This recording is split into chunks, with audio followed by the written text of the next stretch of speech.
যেদিন অনেক কিছু রান্না করতে ইচ্ছা আমার না হয় সেদিন আমি এইটা বানিয়ে নিই, সবজি আর চিকেন একসাথে দিয়ে পিস পাস।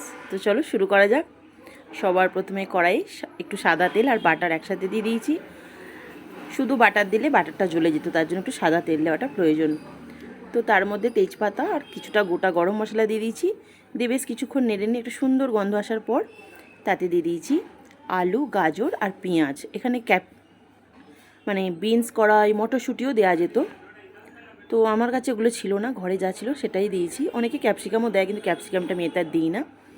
তো এটা দিয়ে কিছুক্ষণ নাড়াচাড়া করে নেব, মানে একটু হালকা ভাজা করে নেব, খুব বেশি নয়। এবার চিকেনটা এর সাথে দিয়ে দেবো।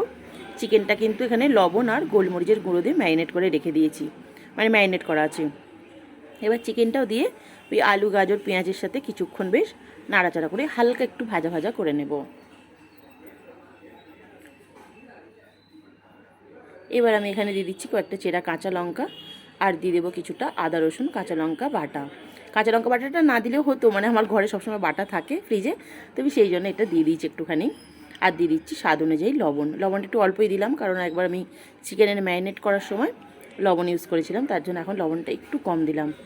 দিয়ে এবার খুব ভালো করে নাড়াচাড়া করে কিছুক্ষণ কষিয়ে নিয়েছি, মানে আদা রসুনের কাঁচা গন্ধটা যাওয়া অবধি।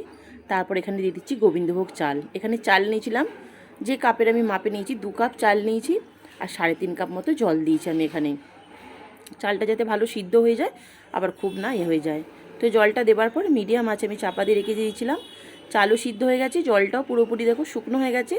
শেষ সময় দিয়ে দিচ্ছি কিছুটা বাটারটা দিয়ে একটু ভালো করে মিশিয়ে নিচ্ছি, নিয়ে আবারও একবার স্ট্যান্ডিং টাইমে দিয়ে দেবো, মানে গ্যাস অফ করে একটু চাপা দিয়ে কিছুক্ষণ রেখে দেবো। এখন তো এই গরম, ওই জন্য ভাতটা মনে হচ্ছে যেন লেগে লেগে আছে, কিন্তু এটা আস্তে আস্তে যত ঠান্ডা হবে একটু ঝুরো ঝুরো হয়ে যাবে।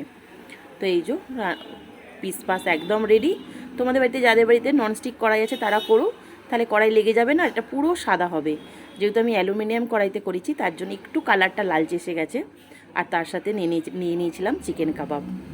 তো এটা কেমন লাগলো অবশ্যই কমেন্টে জানিও। ভালো লাগলে একটা লাইক করে দিও। দেখার জন্য অসংখ্য ধন্যবাদ।